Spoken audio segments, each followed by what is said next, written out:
नमस्कार मित्रों, स्वागत है आपका एल के स्टडी चैनल पर। मैं लोकेश और आप देख रहे हैं एल के स्टडी। देखिए, भौतिक प्रदेश जो है, भौतिक प्रदेशों के बारे में हम पढ़ रहे थे।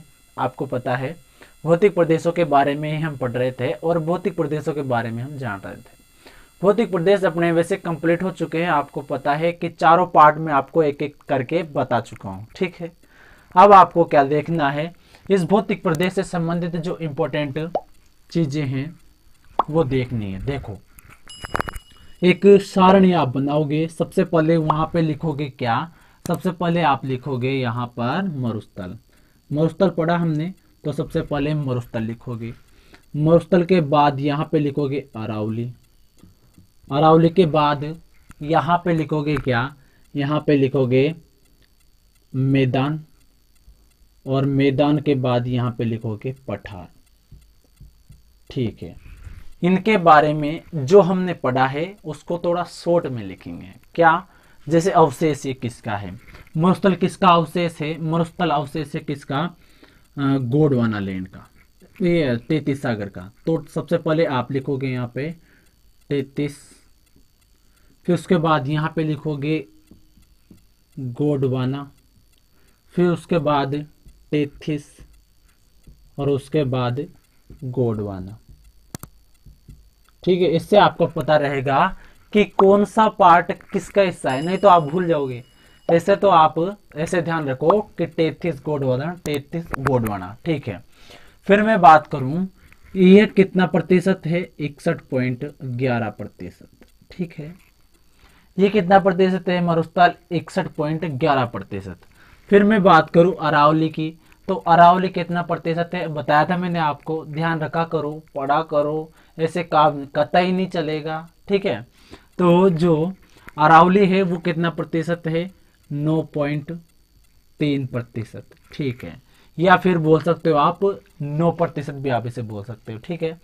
फिर मैं बात करूं मैदान, मैदान कितना प्रतिशत, मैदान मैदान 23%। ध्यान रखो, 23% क्या है, मैदान। फिर मैं बात करूं पठार, तो 6.89 या फिर 7%, ठीक है। इसे आप बोल सकते हो 9% डायरेक्ट। अब मैं बात करूं जनसंख्या की, तो जनसंख्या कितने निवास करती है, जनसंख्या भी मैंने आपको एक एक पार्ट की अलग अलग बताई थी, अलग अलग पार्ट की अलग अलग जनसंख्या बताई थी। तो देखो, जनसंख्या मैं बता दूं आपको, मरुस्थल में कितनी प्रतिशत, 40%। फिर मैं बात करूं अरावली में कितनी, 10%। फिर मैं बात करूं मैदान में कितनी, मैदान में कितनी, 39%। फिर मैं बात करूं पठार में कितनी, 11%, ठीक है। फिर मैं बात करूं मरुस्थल किसका भाग है, मरुस्थल किस मतलब किस युग में निर्माण हुआ है, तो यह निर्माण हुआ है परमो कार्बोनिफेरस। बताया था मैंने आपको, परमो कार्बोनिफेरस युग में निर्माण हुआ है मरुस्थल खाप के, ठीक है।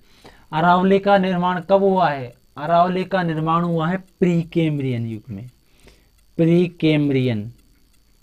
कैम्ब्रियन युग में निर्माण हुआ है किसका, अरावली का, ठीक है।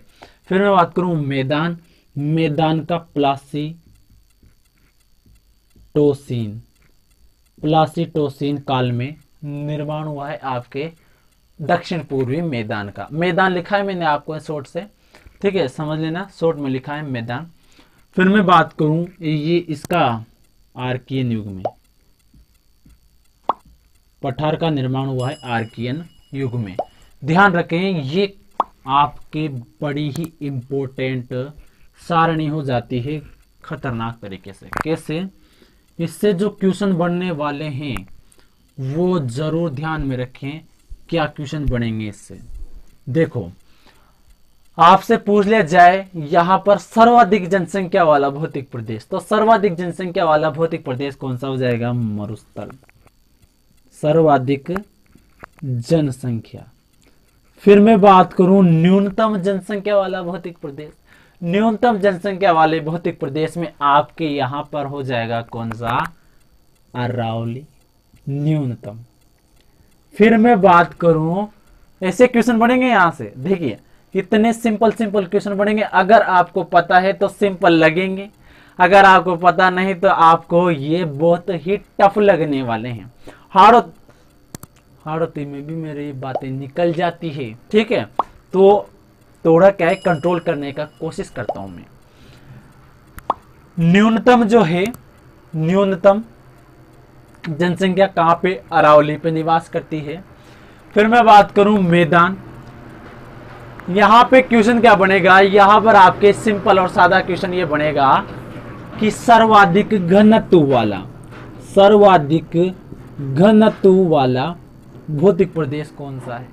सर्वाधिक घनत्व, सर्वाधिक जनसंख्या वाला अलग है, सर्वाधिक घनत्व वाला अलग है। सर्वाधिक जनसंख्या वाला तो आपका कौन सा हो जाएगा, मरुस्थल, और सर्वाधिक भौतिक प्रदेश में आपके मैदान, ठीक है, घनत्व में, ठीक है। और न्यूनतम में आपका अरावली हो जाएगा। बहुत ही सिंपल है। ज्योग्राफी जो है आपके बड़ी इजी है, लेकिन जिस तरीके से पढ़ा रहा हूं उस तरीके से आपको याद करनी पड़ेगी, ठीक है। फिर मैं बात करूं आपके क्षेत्रफल के हिसाब से कौन सा भौतिक प्रदेश सबसे बड़ा है क्षेत्रफल में, तो वह हो जाएगा आपका कौन सा, मरुस्थल। क्षेत्रफल में सबसे बड़ा आपके भौतिक प्रदेश कौन सा है, आपके ये वाला मरुस्थल वाला, ठीक है। सबसे छोटा वाला भौतिक प्रदेश पढ़ा के दिया मैंने आपको, कौन सा सबसे छोटा, क्षेत्रफल में छोटा कौन सा है, पठार।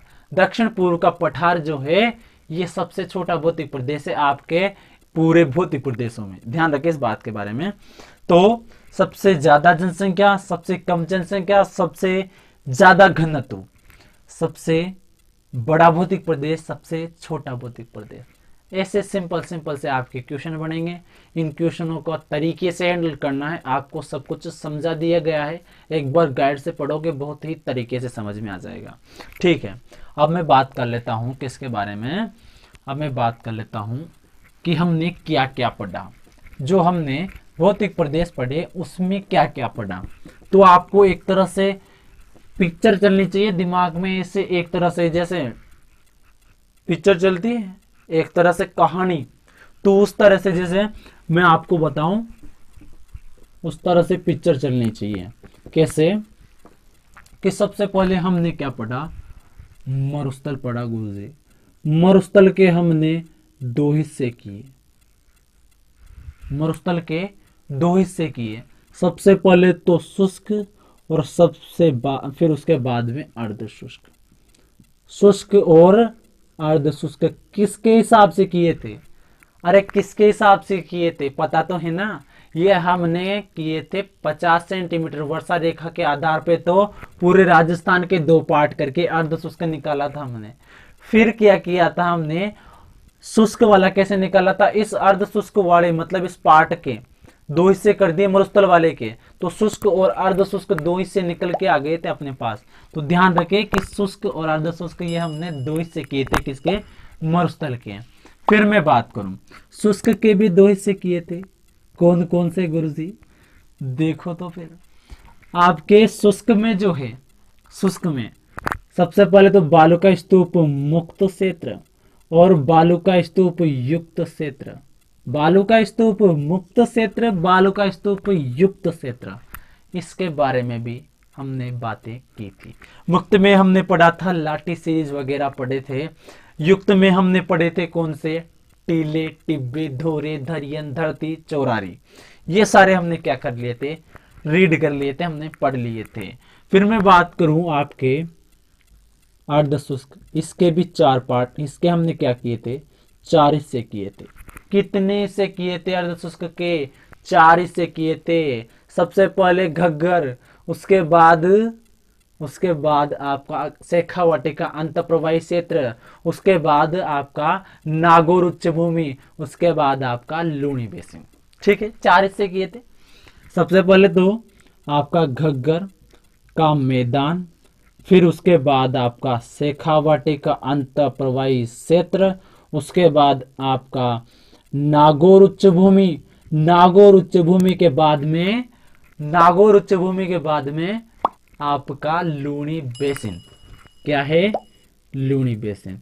तो ये ध्यान रखें, ऐसे के ऐसे ही इस तरीके से इस फ्लो में आपके माइंड में पिक्चर चलनी चाहिए, आपके दिमाग में ऐसे कैसे चलनी चाहिए। सारे चलचित्र जैसे आप मूवी देखते हो वैसे के वैसे वीडियो देखना पड़ेगा आपको, तब जाके समझ में आएगी चीजें, ऐसे समझ में नहीं आएगी। ठीक है। फिर मैं बात करूं मरुस्थल के बाद हमने बात की किसकी? अरावली की। किसके बात की? अरावली की। अरावली के बारे में हमने 3 हिस्से किए अरावली के। किए थे कि नहीं किए थे? हमने सबसे पहला हिस्सा किया था उत्तरी अरावली। किस बेस पर? कि सांबर झील से उत्तर का भाग क्या कहलाएगा? अरे बताया था कि नहीं बताया था? सांबर झील से उत्तर का भाग कहलाएगा आपके उत्तरी अरावली। सांबर झील से देवगढ़ राज संबंध का भाग क्या कहलाएगा? ये कहलाएगा आपके मध्य अरावली। उसके बाद मैंने आपको बताया था कि देवगढ़ राज संबंध से दक्षिण का भाग क्या कहलाएगा? दक्षिणी अरावली। कितना सिंपल है, ध्यान रखें इन चीजों के बारे में। ऐसे कि ऐसे पढ़ना है इनको, ऐसे पढ़ोगे। एक तो आप पढ़ोगे सबसे पहले महाराणा प्रताप, फिर आप पढ़ोगे राणा हमीर, तो ऐसे कोई फ्लो नहीं बनेगा, ऐसे कुछ भी समझ में नहीं आएगा आपको इतिहास में। सेम वही सिचुएशन है, सेम वही स्थिति आपके ज्योग्राफी में। ज्योग्राफी में भी आप जैसे मैं पढ़ा रहा हूं, सबसे पहले मरुस्थल, उसके 2 भाग शुष्क अर्ध शुष्क, उसके बाद उसके भी हिस्से, फिर उसके बाद अरावली, उसके भी हिस्से। ऐसे पढ़ोगे तो समझ में आएगा। ठीक है। फिर मैं बात करूं अरावली के बाद में हमने जो भौतिक प्रदेश पढ़ा कौन सा? वो पढ़ा हमने मैदान। कौन सा? मैदान। मैदान में कौन सा? उत्तर पूर्व का मैदान। इसके हमने 3 पार्ट किए गुरुजी। कौन कौन से? ये तो हम ही बता देंगे, आप भी बता सकते हो, कमेंट में बताया करो। ठीक है। सबसे पहले मैदान में हमने कौन सा? सबसे पहले मैदान में हमने हिस्सा पढ़ा कौन सा? आपका चंबल बेसिन। चंबल बेसिन।